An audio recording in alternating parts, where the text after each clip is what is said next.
guys, today we're going to be reading 7 Spools of Thread, a Kwanzaa story.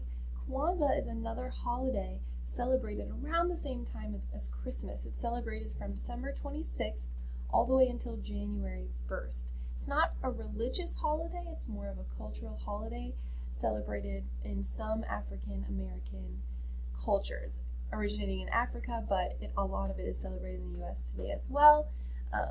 In some cultures. So this is 7 Spools of Thread, a Kwanzaa story, okay? And it's by Angela Shelf Medaris and illustrated by Daniel Minter. Okay?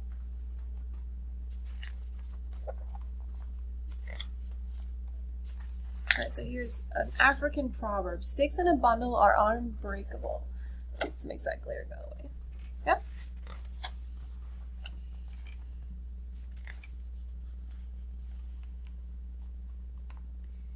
In a small African village in the country of Ghana, there lived an old man and his 7 sons. After the death of his wife, the old man became both father and mother to the boys. The 7 brothers were handsome young men. Their skin was as smooth and dark as the finest mahogany wood. Their limbs were as straight and strong as warriors' spears. But they were a disappointment to their father. From morning until night, the family's small home was filled with the sound of the brothers quarreling. They were constantly fighting. As soon as the sun brought forth a new day, the brothers began to argue. They argued all morning about how to tend the crops. They argued all afternoon about the weather. "It is hot," said the middle son. "No, a cool breeze is blowing," said the second son. They argued all evening about when to return home. "It will be dark soon," the youngest said. "Let's finish this row and begin anew tomorrow." "No, it's too early to stop," called the third son. "Can't you see the sun is setting?" shouted the sixth son. And so it would continue until the moon beamed down and the stars twinkled in the sky. At mealtime the young men argued until the stew was cold and the fufu was hard. "You gave him more than you gave me," whined the third son. "I divided the food equally," said their father. "I will starve with only this small portion on my plate," complained the youngest. "If you don't want it, I'll eat it," said the oldest son. He grabbed a handful of meat from his brother's plate. "Stop being so greedy," said the youngest. And so it went on every night. It was often morning before the 7 brothers finished dinner. One sad day, the old man died and was buried. At sunrise the next morning, the village chief called the brothers before him. "Your father has left an inheritance," said the chief. The brothers whispered excitedly among themselves. "I know my father left me everything because I am the oldest son," said the oldest. "I know my father left me everything because I am the youngest son," said the youngest. "He left me everything. He left everything to me," said the middle son. "I know I was his favorite." Said the second son. "Everything is mine." The brothers began shouting and shoving. Soon all 7 were rolling around on the ground, hitting and kicking each other. "Stop that this instant!" the chief shouted. The brothers stopped fighting. They shook the dust from their clothes and sat before the chief, eyeing each other suspiciously.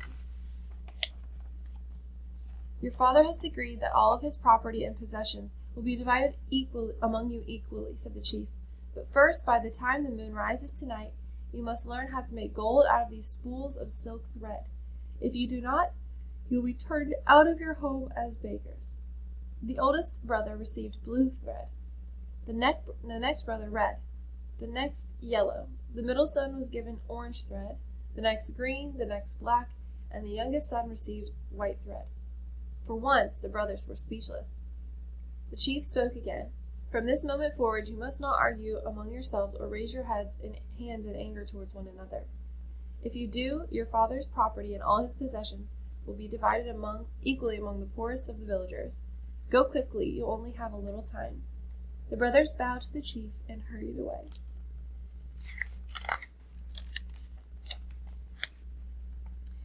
When the 7 Ashanti brothers arrived at their farm, something unusual happened. They sat side by side, from the oldest to the youngest, without saying anything unkind to each other.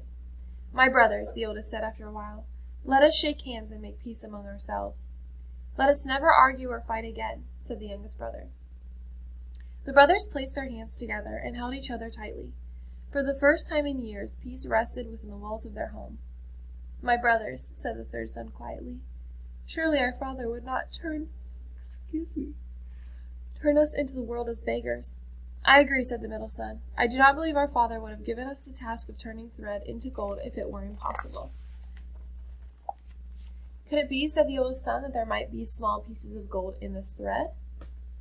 The sun beamed hotly overhead. Yellow streams of light crept into the hut. Each brother held up his spool of thread. The beautiful colors sparkled in the sunlight, but there were no nuggets of gold in these spools. I'm afraid not, my brother, said the sixth son, but that was a good idea. Thank you, my brother, said the oldest. Could it be, said the youngest, that by making something from this thread we could earn a fortune in gold? Perhaps, said the oldest. We could make cloth out of this thread and sell it. I believe we can do that. This is a good plan. I'm so sorry, said the middle son. But we do not have enough of any one color to make a full bolt of cloth. What if, said the third son, we weave the thread together to make a cloth of many colors? But our people do not wear cloth like that, said the fifth son. We wear only cloth of one color. Maybe, said the second, we could make a cloth that is so special everyone will want to wear it. My brother, said the sixth son, we could finish faster if we all work together. I know we can succeed, said the middle son. The 7 Ashanti brothers went to work. Together they cut the wood to make a loom.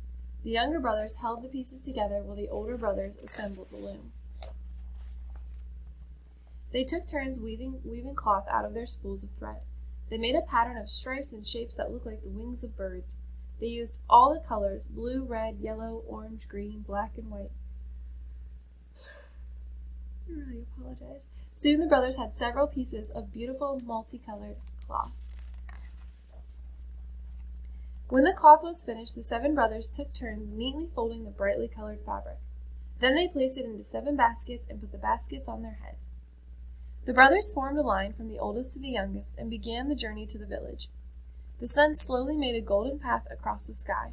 The brothers hurried down the long, dusty road as quickly as they could. As soon as they entered the marketplace, 7 Ashanti brothers called out, "Come and buy the most wonderful cloth in the world. Come and buy the most wonderful cloth in the world." They unfolded a bolt and held it up for all to see. The multicolored fabric glistened like a rainbow. The crowd gathered around the 7 Ashanti brothers. "Oh," said one villager, "I have never seen cloth so beautiful. Look at the unusual pattern." "Ah," said the other, "this is the finest fabric in all the land. Feel the texture." The brothers smiled proudly. Suddenly a man dressed in magnificent robes pushed his way to the front of the crowd. Everyone stepped back respectfully. It was the king's treasurer. He rubbed the cloth between the palms of his hands, then he held it up to the sunlight. "What a thing of beauty," he said, fingering the material. "This cloth will make a wonderful gift for the king. I must have all of it." The 7 brothers whispered together. "Cloth fit for a king," said the oldest, "should be purchased at a price only a king can pay. It is yours for 1 bag of gold." "Sold," said the king's treasurer. He untied his bag of gold and spilled out many pieces for the brothers. The 7 Ashanti brothers ran out of the marketplace and back down the road to their village. A shining silver moon began to creep up in the sky. Panting and dripping with sweat, the brothers threw themselves before the chief's hut. "Oh, chief," said the oldest, "we have turned the thread into gold." The chief came out of his hut and sat upon a stool. The oldest brother poured the gold out onto the ground. "Have you argued or fought today?" asked the chief. "No, my chief," said the youngest. "We have been too busy working together to argue or fight." "Then you have learned the lesson your father sought to teach you," said the chief. "All that he had is now yours." The older brothers smiled happily, but the youngest brother looked sad. "What about the poor people in the village?" he asked. "We receive an inheritance, but what will they do?" "Perhaps," said the oldest, "we can teach them how to turn thread into gold." The chief smiled. "You have learned your lesson very well." The 7 Ashanti brothers taught their people carefully. The village became famous for its beautiful, multicolored cloth, and the villagers prospered. From that day until this, the 7 Ashanti brothers have worked together, farming the land, and they have worked together peacefully in honor of their father. So that was 7 Spools of Thread, a Kwanzaa story. Have a great rest of your day, friends.